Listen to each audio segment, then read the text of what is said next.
It's time for ACC Central, presented by Just Means Less. I drive into right. It's enough. It's back. And it's gone for the cycle. It's a walk-off grand slam. Florida State wins it. Hosted by Monty Taylor.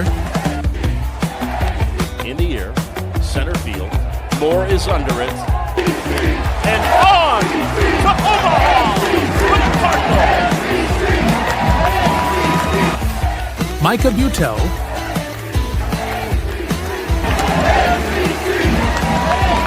Fly ball driven into left field. Smith, does he do it? He does! A walk-off homer by Ken Smith. And Nick Dioli. Gets it down. Here comes Mac Puck. He is safe. And Boston College wins. Fastball off the plate for 2 balls, 2 strikes. Monty just got landed on. There are 2 pigeons roosting right above me, and my can of Pepsi Smacked into right field. And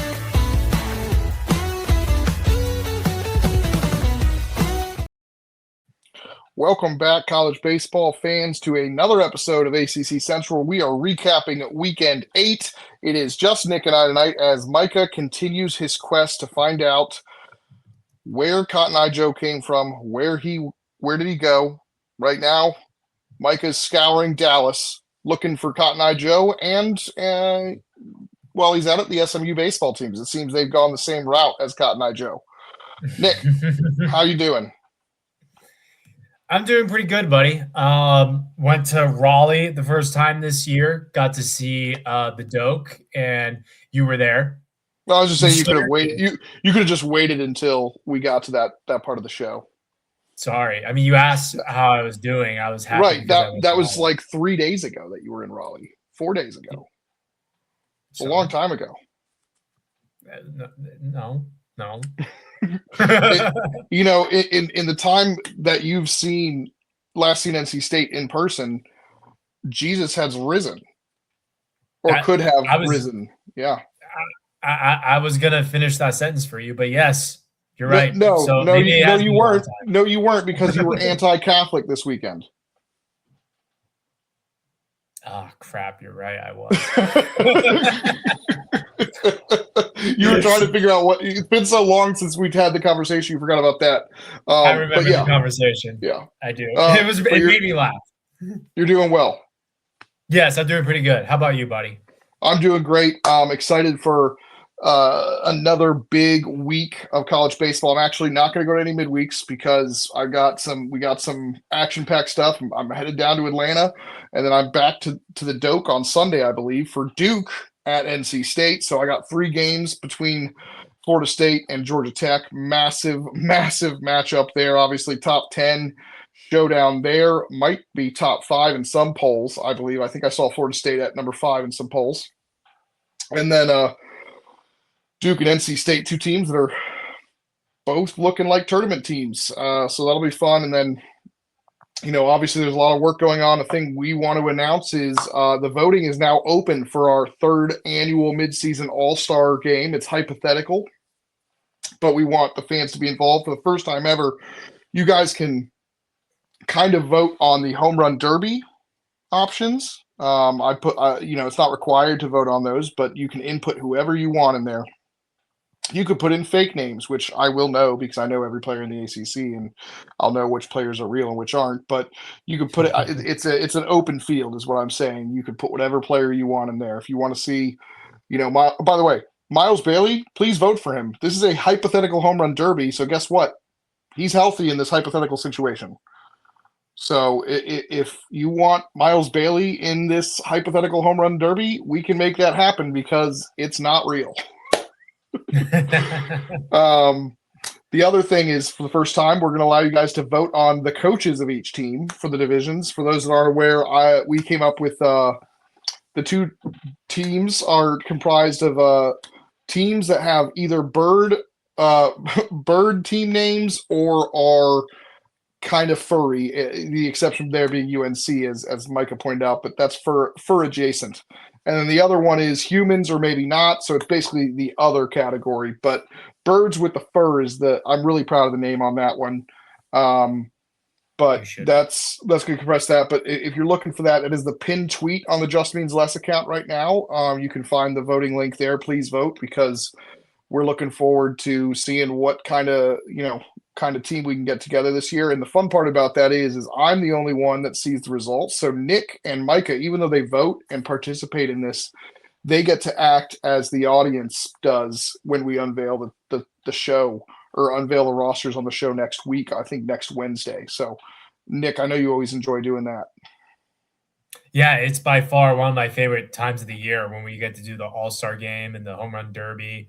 It's fun to just like play hypotheticals, and then we kind of get so into it. We really do wish that it was a thing and it could happen. Like, I would love if something like that were to happen and everyone really got to see these stars, Yeah, and shout out, every publication does some sort of mid-season all ACC or all American, and this is kind of our just kind of way to be different, I guess, a little bit. So shout out to all the publications that do something that's, that recognizes these players. We're doing something similar. We're just going to have more of them because this is, we're filling out 2 full rosters, so it'll probably be about 60 players, and there will still be snubs.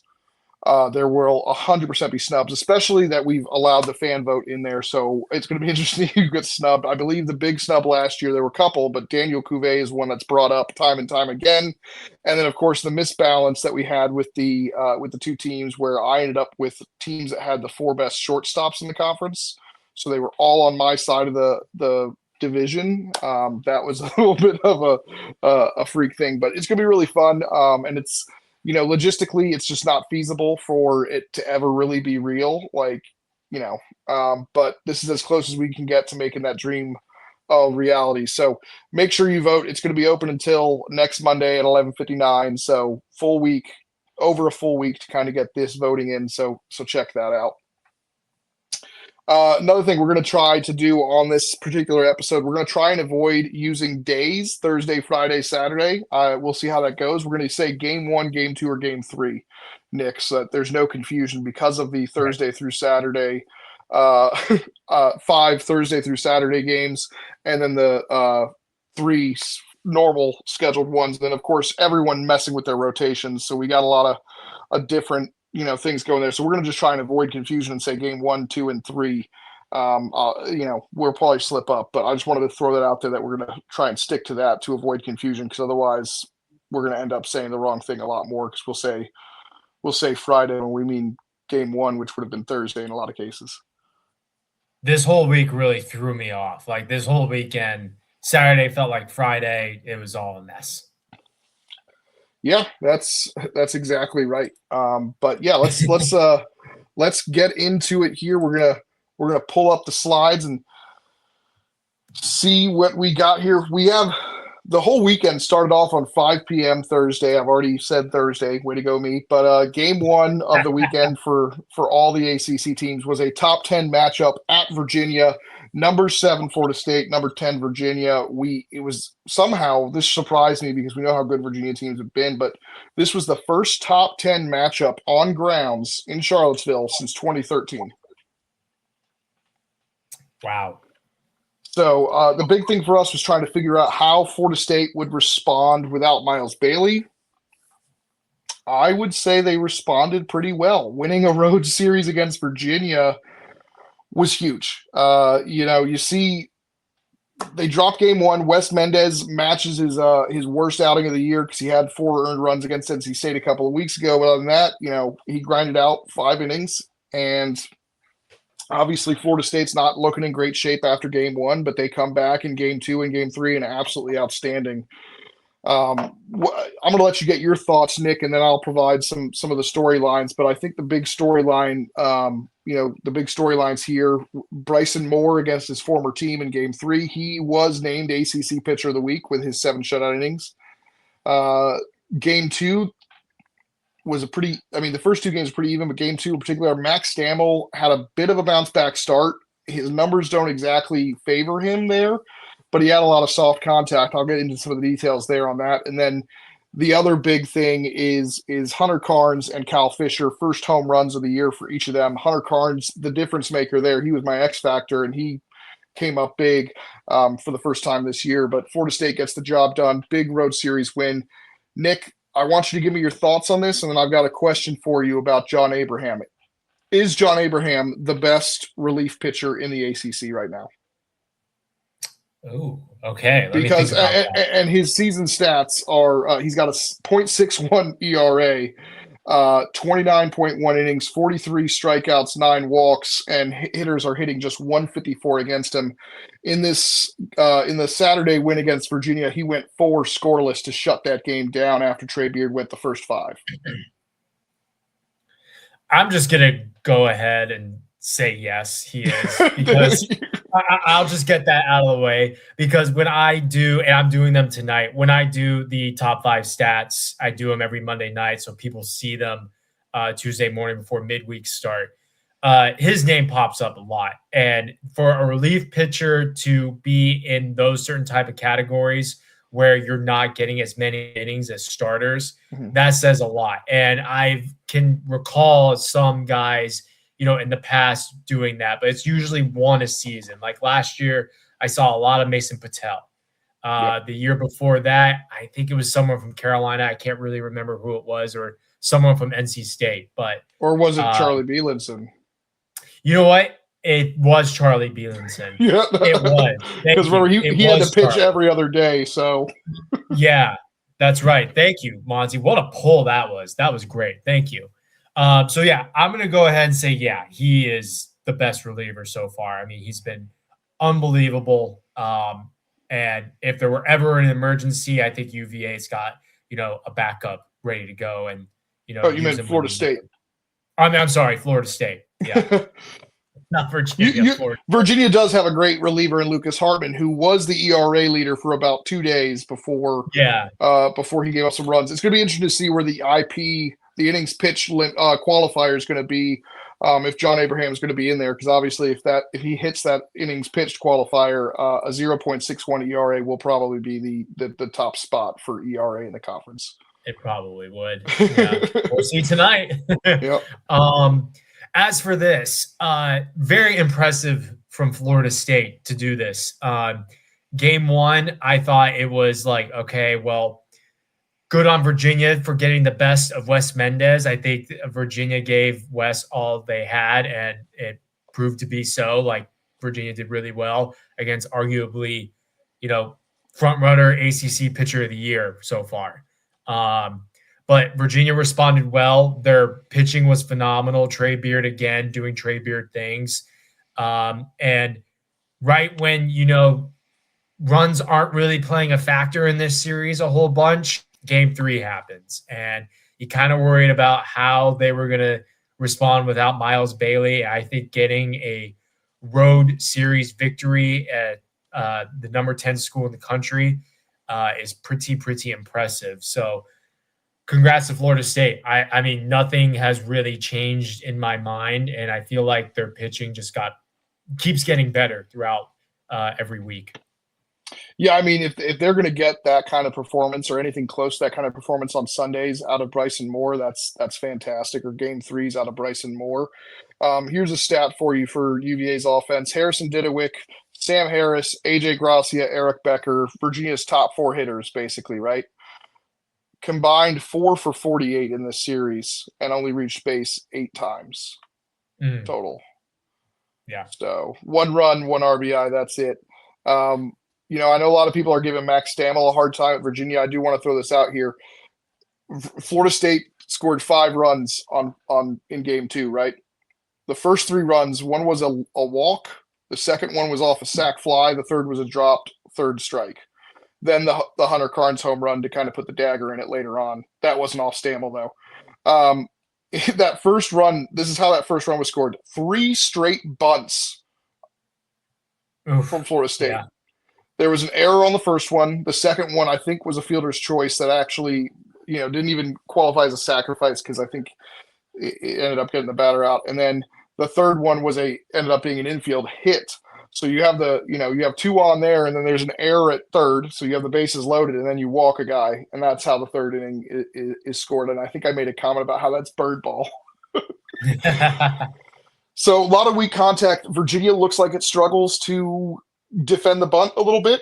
Obviously, we found that out up in Boston, up in Brighton, and then we see that a little bit here. But yeah, not a great offensive performance there. But Hunter Carnes is big, and he can help mitigate the loss of Miles Bailey. You see him on that top performers list there. He had an RBI in every game. He went 6 for 12, double, hit his first home run. If he can continue to build on this performance, I think Florida State's going to be in good shape. Yeah. All right, moving on to Louisville and Duke. We got some fun stuff here. This was a thrilling series, and I tell you what, I know I saw you in Raleigh, Nick, and a big reason why I wanted to go to the Raleigh game in Game 2 was to see Jack Riddell, and he pitched really well to a point, but that Game 2 in Durham was an absolute thriller. Mm-hmm. So I'm going to kind of talk through this game by game here. Ethan Eberle is kind of the story of Game 1 for me. That is a wild pitching line. He recorded 17 outs, Nick. 15 of them were via the strikeout. That's stupid.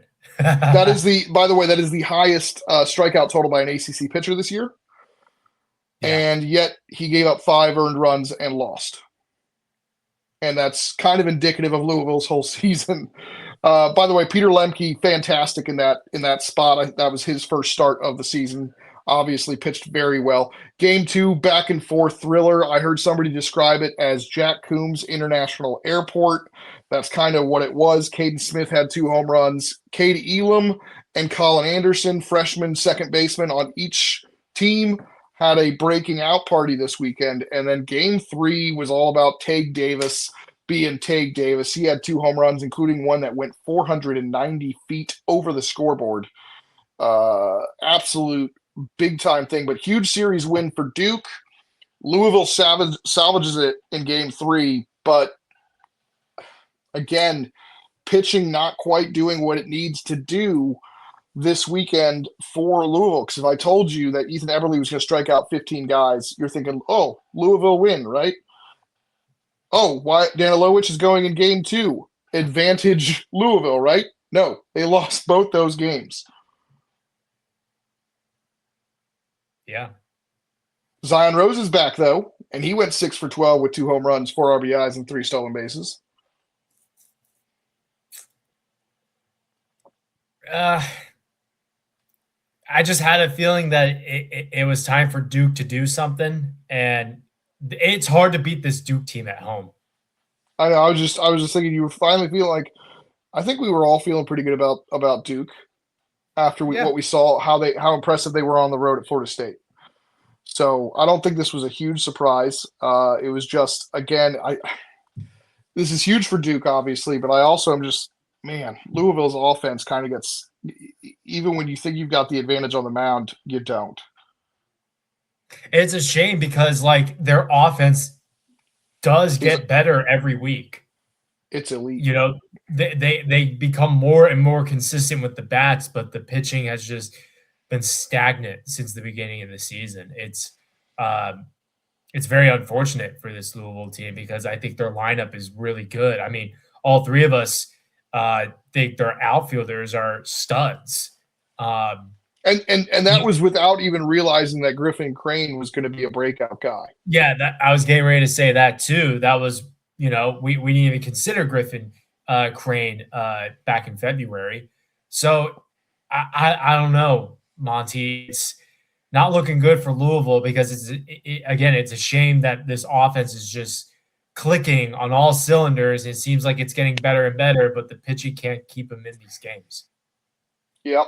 By the way, another good weekend for Michael DiMartini. He didn't have a ton of extra base hits this time around, but he still went 5 for 12, and he's still looming right there. If he can continue to build on the success he's seen over the last 10 days, that's a game-changing bat for Duke there, who at times can struggle to hit, but they're coming along. Corey Mascara is doing a fantastic job. We already thought he was, and a fantastic job for Moose. Doesn't necessarily even mean making the tournament, but they're putting themselves in a position to get on that bubble. Yeah.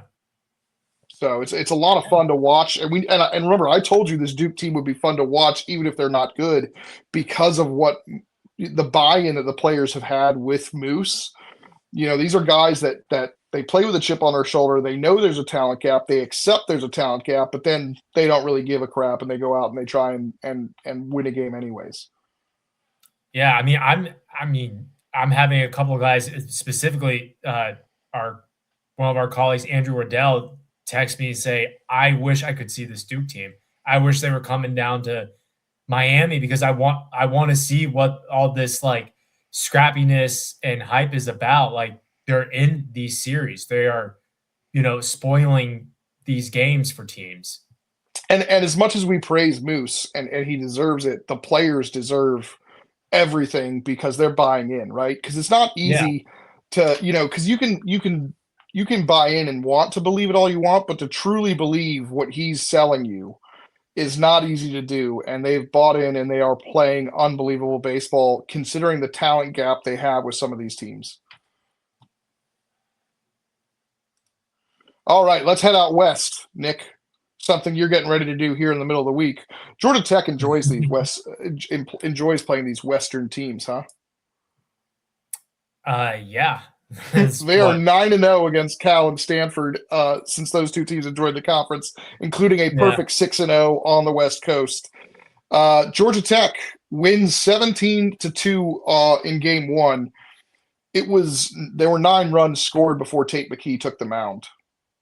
Yeah. So I think after 4 innings, they were just like, Tate, we're going to take this as an opportunity to give you some rest. You're not going to pitch more than 4 innings.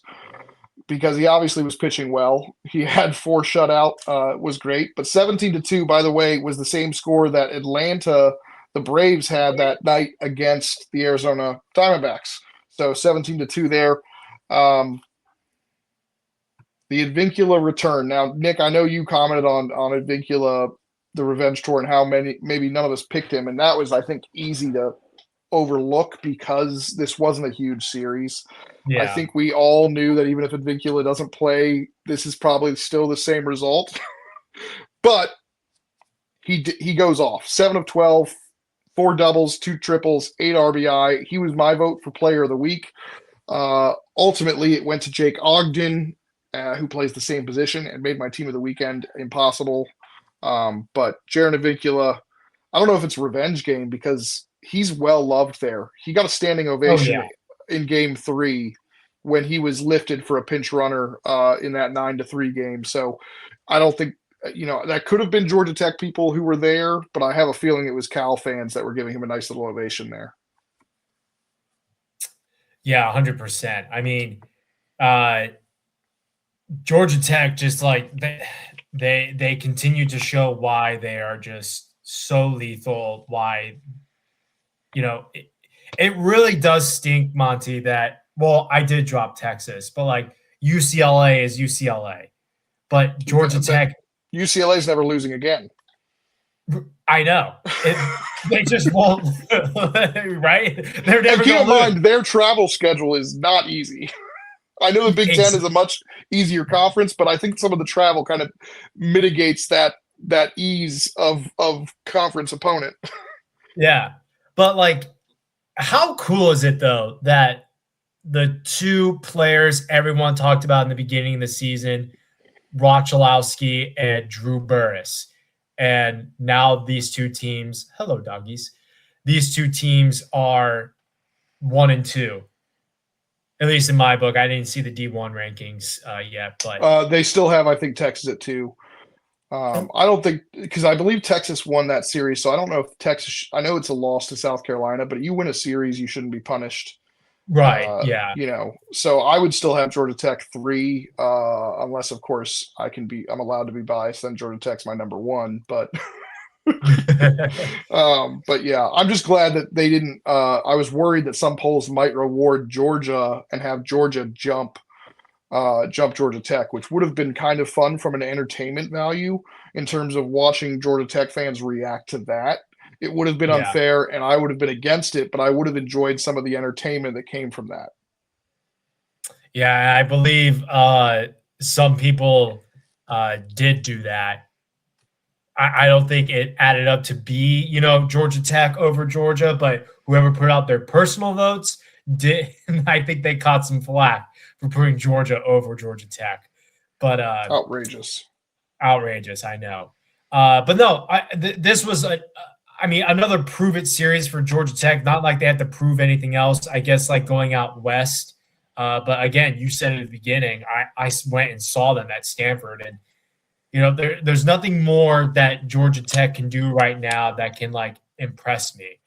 That's 2 ACC sweeps in a row. One of them being a former top 25 team who just got a sweep this week, and going out west. Like, I don't know what else more Georgia Tech really needs to do right now. Just keep playing consistent baseball like you are, and they're just going to be a dangerous threat.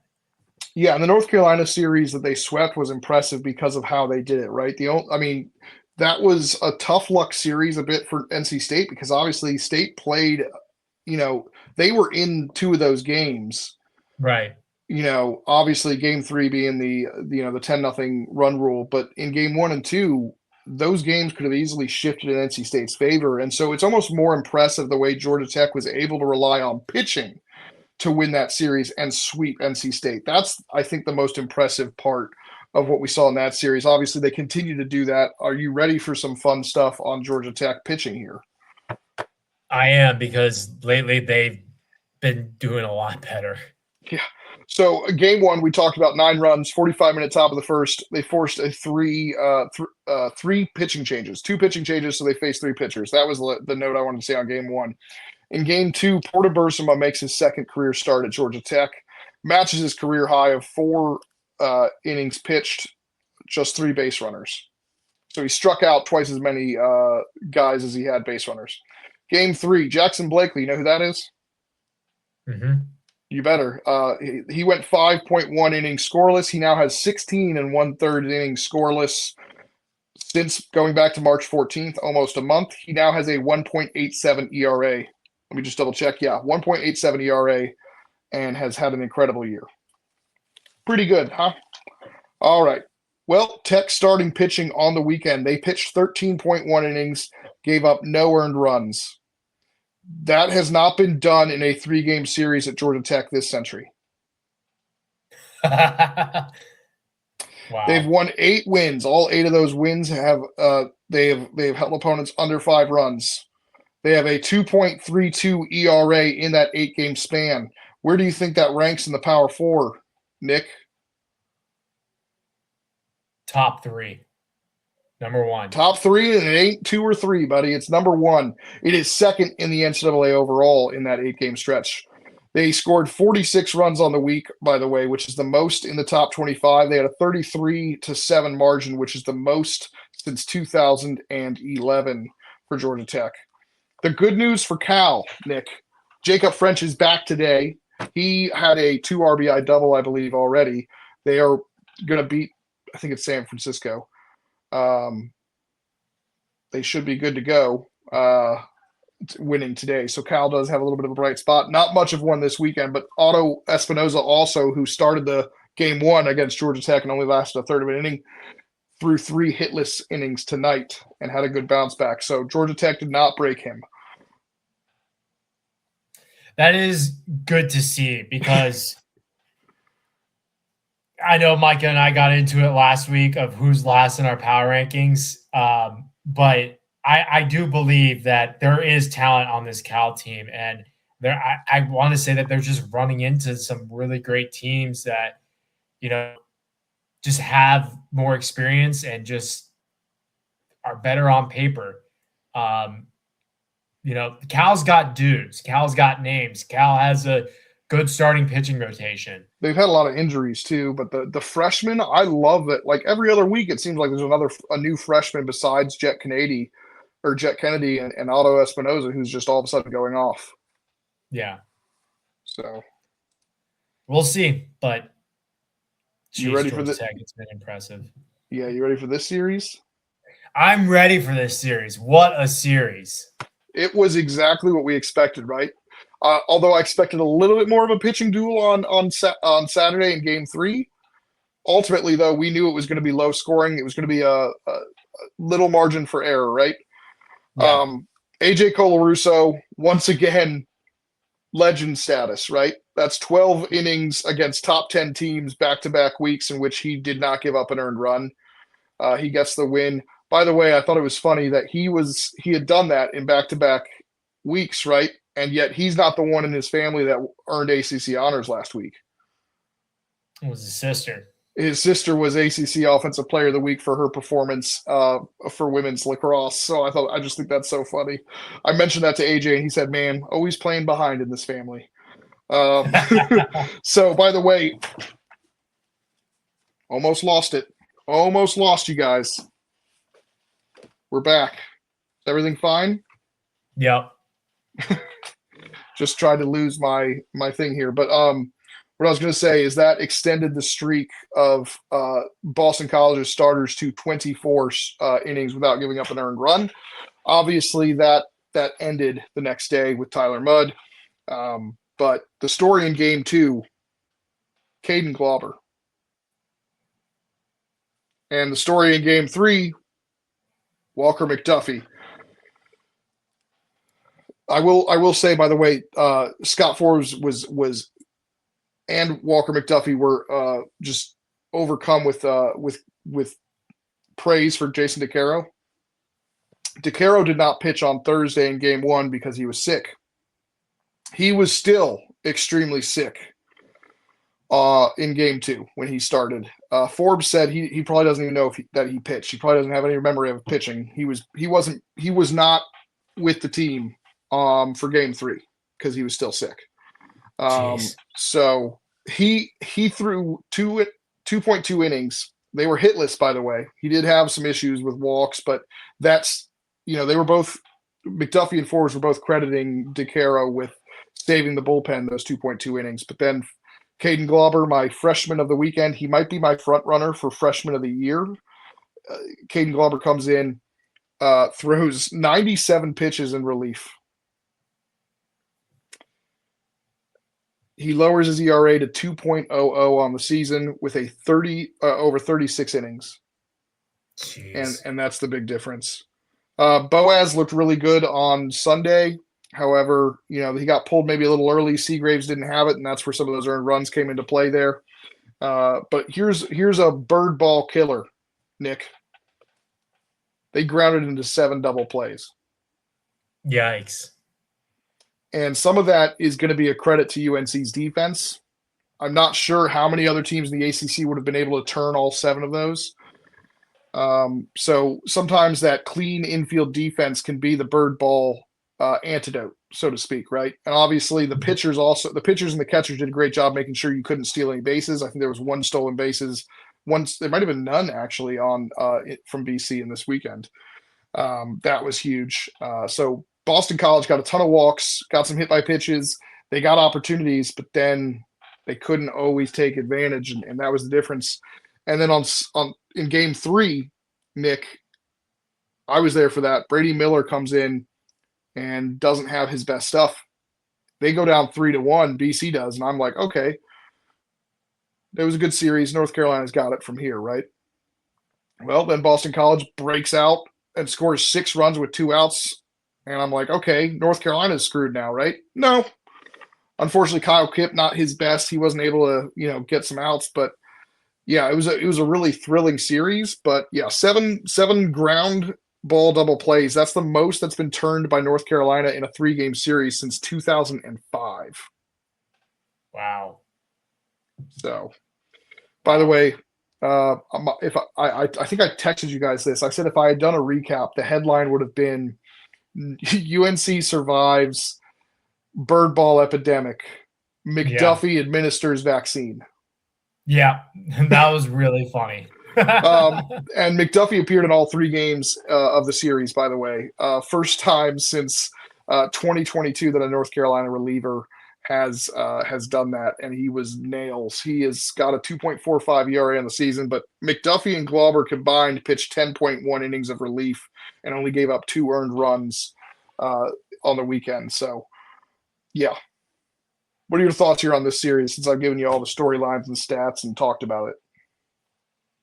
I mean, score-wise and how the results ended up, kind of how I thought it would go. I think BC was strong enough to keep up with UNC on the road. I was very tempted to pick BC on the road just based off of how they've been playing. And you set it up for us, remember? I did set it up, and it was a good setup too. But yeah, I mean, if you're a BC fan, I think there's no reason to like hang your head low on this series. Going to Chapel Hill is very tough. They are they are a top 10 team for a reason. Their pitching is great. Their bats are great. But the fact that, in the last 2 weeks, you've beaten Virginia and you went on the road and probably, if one bad bounce ball or whatever in one of those or a couple of those double plays, the series could go your way. So, I mean, I still am very high on this BC team. Well, and remember, the same, one ball goes their way in Game 3 against Virginia, and they're 5-1 against UVA and UNC instead of 3-2, or 3-3. Excuse me. Yeah. So, I mean, I don't think there's any reason to panic here. I still have them in my personal top 25. I didn't drop them. They're still, of course, they were much higher for me the week before, but still, this is a good BC team, and I think UNC just continues to show, no matter who it is, they're such a quality baseball team. Like, there's just such a quality program every year. It's just, UNC is going to pull out these wins, and they're going to play consistently clean baseball. Yeah, by the way, I didn't even mention Jackson Rose and what he did on the midweek against Campbell to win that game, which if anyone's paying attention to college baseball, they know what Campbell's been doing to everybody in terms of the midweek games. They beat NC State, they've beaten Duke, they've beaten, I want to say Coastal. It might have, or no, maybe it was Wake. It might have been Wake. So they very nearly got UNC, but Jackson Rose throws, I think, five out of the pen on Wednesday deep into the night. That might have been Tuesday deep into the night, but either way, he comes in, he provides another 1.2. So it's just ridiculous, the arm development and the arm talent they're able to find, because they're just able to pull guys out and randomly do that. So credit to them. Great program. UNC takes care of business and will set up a big series at Clemson next week. BC on the other side, big week for them. They got the Bean Pot Tuesday. I think they have another game Wednesday, and then they have Virginia Tech, which includes the ALS game at Fenway, I believe, on Saturday. Very nice. All right, Notre Dame at NC State. This was a big series for both teams, and I think both teams, a sweep would have been a disaster either way. And the one thing Notre Dame could not have happen, I think either of the last 2 weeks, has happened. They have been swept back-to-back series. Ryan Marone, for the second straight week, kind of gets tagged for a second and then settles in and delivers his normal fantastic start, right? Jack Riddell pitched really well in Game 2. You and I saw him in Game 2. He pitched outstanding. Problem with Notre Dame right now is they don't have anyone in the bullpen. Yeah. So when I talked to Stifler afterwards, he blamed himself because he knows he kind of hurt Riddell's stats there, when in a normal situation he would have gone to a reliever. But his I believe the quote was, Riddell at pitch 103 or 104 is better than pitch 1 of whatever we have coming out of the bullpen. And that's what kind of broke it open for NC State. I believe it was a Luke Nixon home run that was kind of the dagger in that inning. Mm-hmm. And I think that may have come off the next pitch. I can't remember if it was off Jack or not, but it was credited to Jack, the runs on base. But, credit to Notre Dame for fighting back after Duden kind of held them dead in the water for 7.2. But, it's just I feel it's just so brutal for Notre Dame. But the other thing is like, one of the things that Stifler talked about in the season is that they're going to go as Drew Berkland goes. Do you want to know what Drew Berkland did this series? 0 for 13 with just a 1 run, a walk, and a hit by pitch. Yeah. I will say, I know the pen is getting a lot of hate from NC State from Game 3, but Anderson Nance, Ryder Guarino, and Cooper Consiglio were fantastic in Games 1 and 2. Ryder, I know he got, he did give up 1 run, but like other than that, I mean, he had a couple of big situations that he got out of. Yeah. Ryder, I mean, that was the breakout game for me with him. Like you hear about Cooper, you hear about all these guys in the pen, but Ryder, I mean, I think he stamped his name this week for NC State baseball and who you can rely on coming out of that pen because he was nails. I think it was just the solo shot he gave up later in his appearance, but you're right. I think Jace Lee's solo shot. Yeah, that's right. He was nails. Any bad situation he found himself in, he got out of. I believe at one point there was man on first and second, nobody out, and got out of that inning. This was I texted you guys this, and I said NC State almost played the perfect series, and then they came back and they won the bottom of the 9th, which is great. But if you're a State fan, this is exactly what you wanted to see: a quality Notre Dame team coming into town. They got beaten up a little bit by Carolina at home the week before, and they didn't bat an eye. I mean, Marone. I mean, credit also Heath Andrews, man. That kid's been getting a lot of flack this season. He pitched super well, kept himself in the game for a long time, almost went, pitch for pitch with Jack Riddell. Obviously, Jack went a little bit further, but I mean, credit to him. I mean, Jack is a stud. He is a, top pitcher in this conference, and you're respectfully the number 3 guy in NC State's rotation. And sometimes you don't find yourself in a weekend spot every once in a while, So credit to him. Heath Andrews, I mean, that takes some balls to do that. And I do think they kind of prefer Heath in the rotation because they don't have a ton of lefties in the bullpen. So having Cooper Consiglio as a weapon on the bullpen. By the way, I don't know what the deal is with some of these guys in the I'm not a cop mustache, but you look like cops. I don't know if they're Cooper Consiglio, Lucas Hartman, Gavin Gallagher, they all look like they're auditioning for Super Troopers 3. They're great mustaches. I just was like, man, is that making a comeback? Because it looks like if you're trying to say you're not a cop, you guys might want to know. I did want to highlight a couple of players for NC State that we didn't just talk about. Obviously, Luke Nixon had the home runs in Game 1 and 2 that were huge. Ty Head, obviously the hero in Game 3. He had a good series, but Mikey Ryan's taken a lot of flack, right? I know there's been people calling for Serrano to come in there and replace him at shortstop. Mikey Ryan goes 6 for 11 with 3 extra base hits and 4 RBIs. And then Chris McHugh, 5 for 13, 2 doubles, 3 RBIs. He's not on the graphic, but wanted to throw that out there. And then another big thing that we need to keep an eye on with Notre Dame, that lineup is a lot longer when Davis Johnson's healthy, and it sounds like he injured his shoulder in Game 1 and could be out for a couple weeks again, which is just brutal for him because he has a game-changing bat in a lineup that doesn't have a ton of depth. I mean, you do have some freshmen growing up, but Davis Johnson's an established, dangerous bat, and that's rough for them. Yeah. Yep. All right, let's head to the normally scheduled series where we saw Chris Lavonis moved into the Game 1 role, the Friday night role, which is why this thing keeps trying to fall off. I do not know. But I apologize for those that just got a good look at my hand. But it's one of those days, man.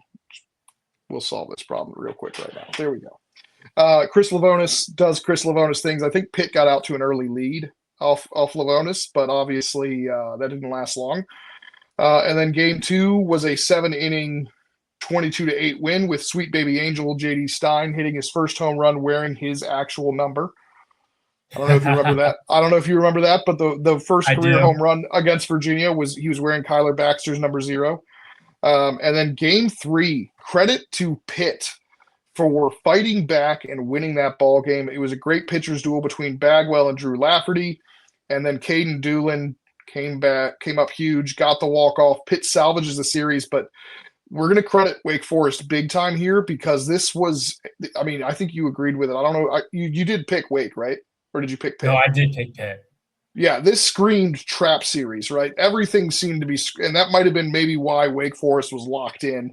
But this screamed a Pitt upset over Wake Forest.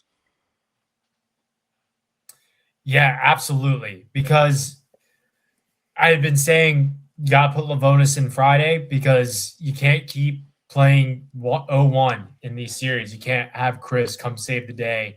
And, every once in a while he doesn't, like the Florida State series, which he pitched really well, but they lost 2-0. That's going to happen. Trey Beard decided to take a no-hitter into the 7th or whatever it was. Exactly. Yeah. Unbelievable. So I love the move. I think they should stick with it. I think they should stick with this rotation right now.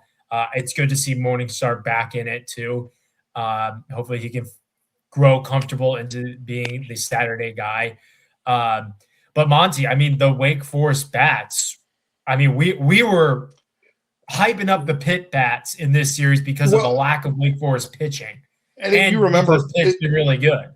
If you remember, I think a lot of us were also kind of we saw, I don't think we were necessarily that concerned that Pitt had lost, or not Pitt, Wake Forest had lost a High Point.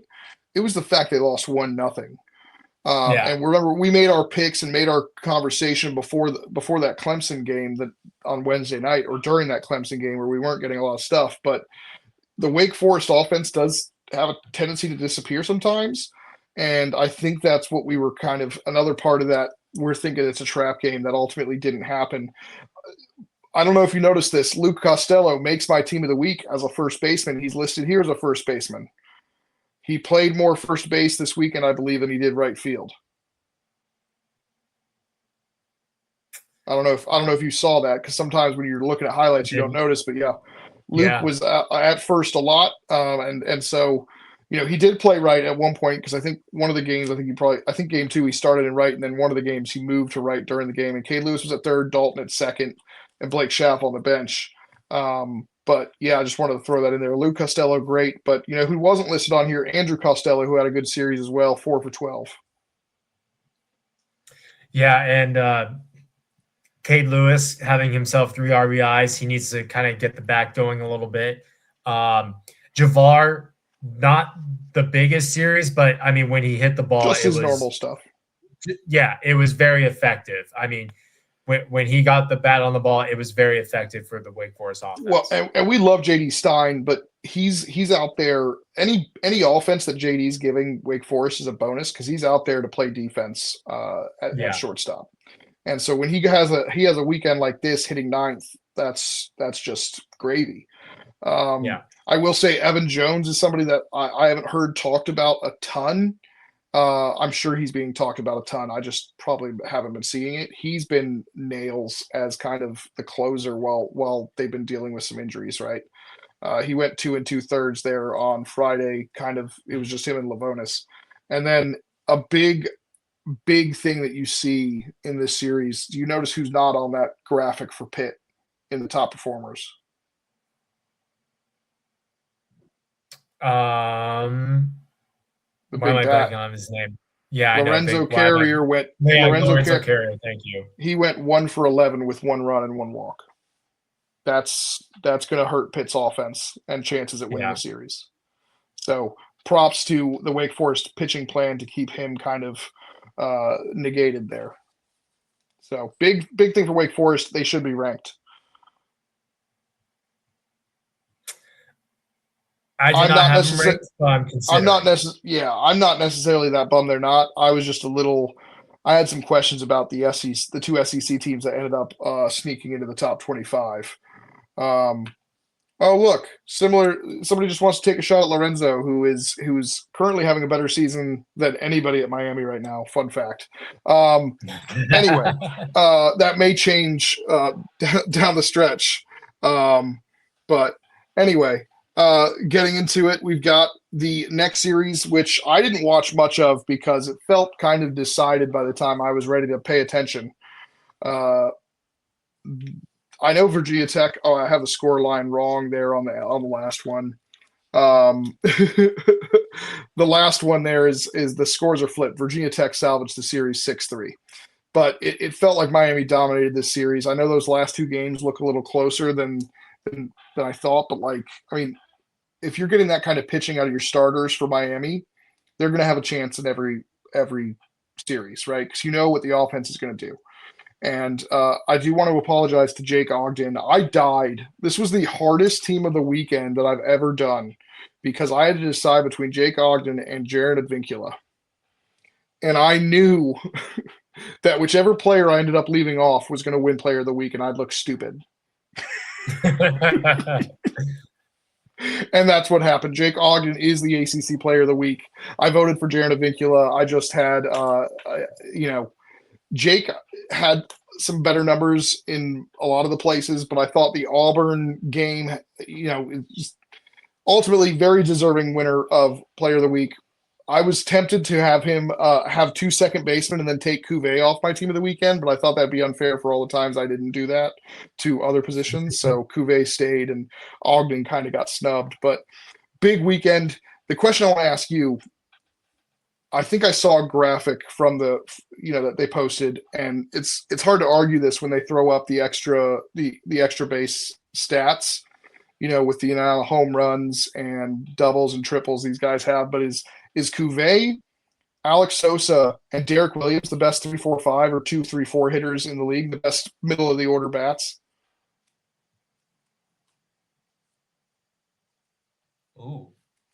I was my first thought was no, but then they have the numbers. They the text line up. Right, they had the numbers up, and technically though the numbers that they've provided are better than maybe you would think at the the 3-4-5. Plus Georgia Tech has flipped theirs around, so I don't even know who Georgia Tech's 3-4-5 guys are. I guess it would be Vincula, Hernandez, and Vaughn Lackey. So, but I digress. I was my first thing was no, and then I was like, but actually, because Derek Williams is still underrated to an extent because I think he's put up, some numbers that, could put him in the ACC Player of the Year conversation, and yet we don't really hear him talked about like that. Even though I think his numbers are actually better than Cuvé's and Sosa's, who have great numbers. So it's just an interesting kind of question I wanted to kind of pose. Miami is such an interesting team. I'm being promised that Miami is a top 3 team in the ACC, which suggests they're better than Florida State and North Carolina. Top 3. That means they're better than one of Georgia Tech, North Carolina, and Florida State. Which, okay, they might have some time to prove that. But right now, I'm not saying that. But I do like that. I just the bullpen needs to get figured out for them because I think that Ryan Bilka is your main guy and he's struggled. So getting Menendez back to some sort of, I don't know how much you're going to get him back to some normal thing, and then of course you don't know what you're going to get from your former ace in Nick Roberts. So whenever he comes back, so it's going to be interesting. But go ahead, give me your thoughts. Well, I just find this Miami team so I don't want to say under the radar, but I feel like a lot of people probably have. Honestly, the numbers. If maybe we need to do like a little blind kind of resume for Derek Williams because I think some people might see that he actually could be a Golden Spikes candidate if he just doesn't have the sexy name recognition that a lot of guys have. So that's a great segue into what I'm trying to say, Monty. You put up Miami stats, record, RPI, everything, blind resume, and you give that resume to the casual college baseball fan or someone who does cover college baseball, anybody at CBC or CBI, whatever, right? they'd be like, yeah, that's a tournament team, French hosting team. And then you tell them it's Miami, 24-8, 500 record in the conference, and a top 30 RPI. And they could still, their best playing baseball could be ahead of them. So, I mean, Yeah. Canes Cat Heat has a point here. Right now, as it stands, I wouldn't put them top 3, but I'm not going to laugh at him saying they're going to be top 3 or they will end up being top 3. I'm not going to laugh at that. That's not a crazy thing to say. Yeah. Oh, And we're gonna sweep just for you. It's a very, very, very interesting series coming up, Monty. Yep. We're gonna have someone. That's gonna be at the Light, right? At Miami, yeah. We're because I thought they were at the Couch last year, so yeah. Andrew Riddell of CBC is going to that series, so he's going to keep me updated. But he's excited to see what is going to take place. Yeah, he texted me, and I was like, I'm going to be at Georgia Tech at Florida State with the Ramsey Bowl, having my hands full. So obviously, I'll be looking at everything like I always do. But I was making a joke, like, good for you. Enjoy the milkshake. By the way, the milkshake for this game this series sounded fantastic. It was a Virginia blackberry pie milkshake. That sounds delightful. Shout out to Virginia Tech for salvaging another series on Sunday after looking lost for 2 games. I don't understand it, but they figure out ways to avoid being swept. Griffin Stieg, obviously really good. And then the Ethan Ball, really good freshman. And I think him and Sam Grube went back-to-back early on in that game, kind of set the tone. But there's confirmation that the milkshake was indeed delicious. So, by the way, how about Lazaro Colorado? He was great. Yeah. So, gotta love that. But yeah, love the pitching there from Miami. If they can get that from their starters, I just want to see that that bullpen improve a bit because that's where they've kind of gotten burned this year. Mm-hmm. All right, last series of the weekend out west, Clemson and Stanford. Clemson needed this. They needed it bad. Yeah. And they could have swept, but they also could have lost the series. That Sunday scoreline's a little misleading because at one point, I think in the 6th inning, they were down 5-4. Yeah, I'm sorry. I'm trying to see because they're playing Santa Clara right now, right? At some point tonight, yeah. Some point today. I do want to see if they needed to go 3-1, so they need to win the Santa Clara. But I mean, they wasted a Michael Sharman getting back on track, 7 innings of 1-run baseball. Justin LeGuarnett kind of lost that one there. In game 1, Hayden Simerson was nails. Remember the D2 transfer that was a closer for I want to say Catawba.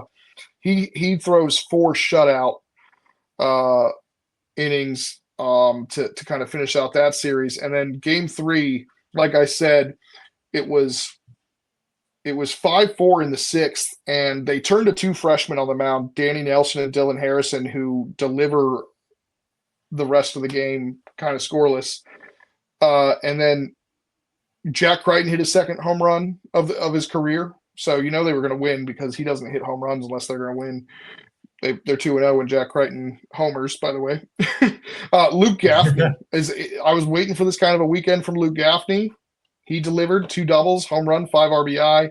Tyler Lichtenberger had a good offensive weekend, 5 for 12. But how about Jason Fultz Jr., the freshman?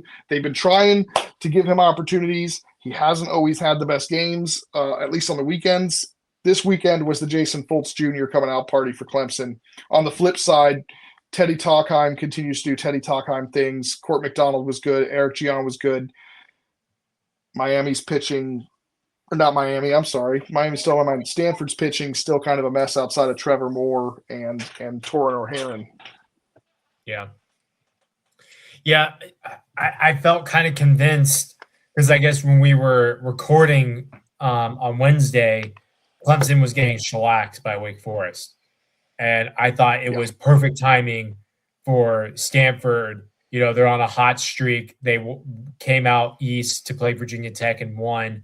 They had the big sweep against Utah Valley. So Stanford's feeling pretty good about themselves. You're welcoming in a hurt dog in Clemson, and Clemson kind of just woke up and took care of business. Now, I do hope that they can continue this momentum and beat Santa Clara, because I think if they go 2-2 on this road trip, and you still kind of factor in like Wake Forest looming there at the beginning of this road trip, it's not going to feel so good. So, but an ACC series victory is still big. That still counts for something.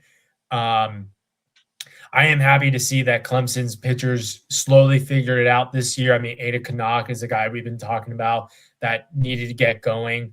And Michael Sherman was awesome on Saturday. Even though they lost, he was nails. So yeah, he was back to where we saw him earlier in the season. Yeah, it'll be interesting, man. I don't know if this will propel Clemson back up to, tournament conversation, but they've got some work cut out ahead of them. I was going to say, it will. Beating North Carolina this weekend. That would be huge. Yeah. That would put them right back in. And that would be extremely difficult, but it could happen. By the way, you like my shirt? I do. I meant to say something before we hopped on. Or my favorite is I went down there. I didn't know they were selling them at the ballpark because they ended up getting them right. They came out right before I went down there for the Von Lackey 8 positions game. And I didn't know that they were going to have them at the ballpark. Otherwise, I would have waited instead of buying them and having it shipped. But I ran into Ramsey's wife, and his son's wearing one that's just a little bit too big.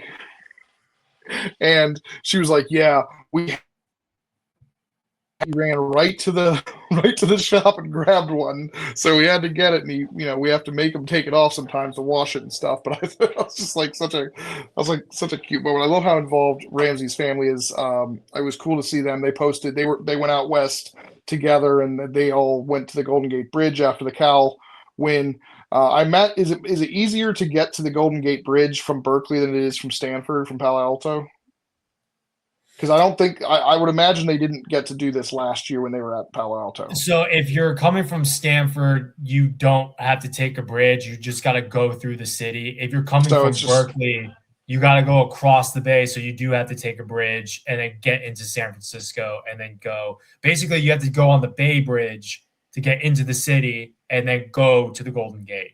Yeah, well, it's cool to see that they got to do that. I just was like, they must not have done that last year. And you don't know. Maybe their series with Stanford, they had a quicker time to get to the airport than they did this time around. But that was kind of cool to see them take photos in Jersey still, because they went straight from the game to there.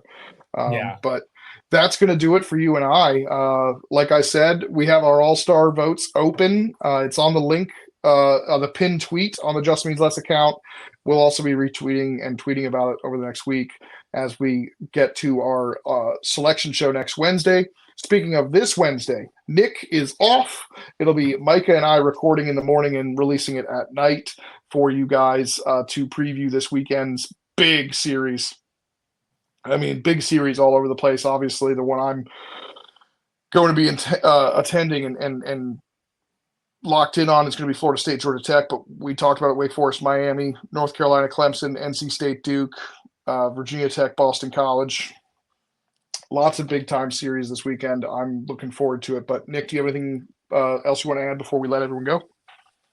Yeah, like you said, I'm taking a quick little 24-hour trip to California, so I will be missing the show. But it was good to see you. Oh, wait, can I ask? I was laughing because this is a question I've asked since they made the announcement of the midweek game, the non-conference Clemson Wake Forest game. I asked that.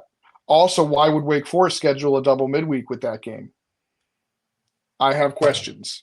But yeah, they agreed to a non-conference weekend. I don't know the answer to that. That's a question I've kind of asked, but I kind of love it because, I kind of love it too. They weren't going to play a conference matchup this year. So the North Carolina Duke one on exam weekend's a little bit stranger because they will play a normal 3-game series 10 days before that.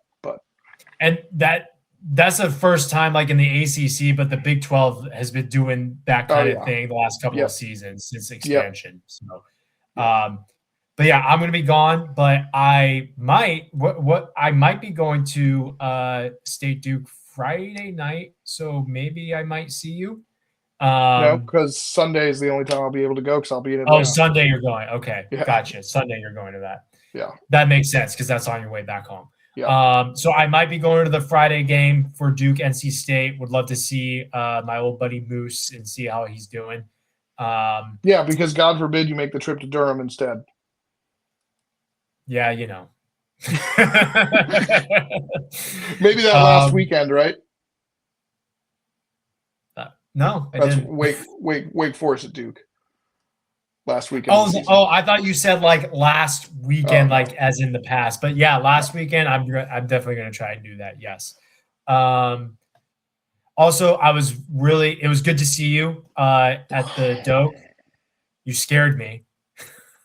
I thought I was in trouble for a second, but and I was really impressed with the state renovations. That was really cool to see that done. So, nah. It's nice that I can actually get down to the field to talk to the visitors without having to go all the way around to God knows where. But yeah, or the tennis center or whatever. I did get thrown off when I showed up because Louisville was playing a tennis match against NC State, and I was thrown because I saw the Louisville bus and I was like, "Wait, where am I?" Because I thought I was going to Notre Dame, NC State, and Louisville's in the triangle. And I could have sworn, is Notre Dame at Duke? What? And then I was like, "No, I was at Notre Dame at Duke." No, but that's gonna do it for us. Go vote for the All-Star teams. But until Wednesday, it just means less. And also, good luck to Micah finding Cotton Eye Joe. Yeah.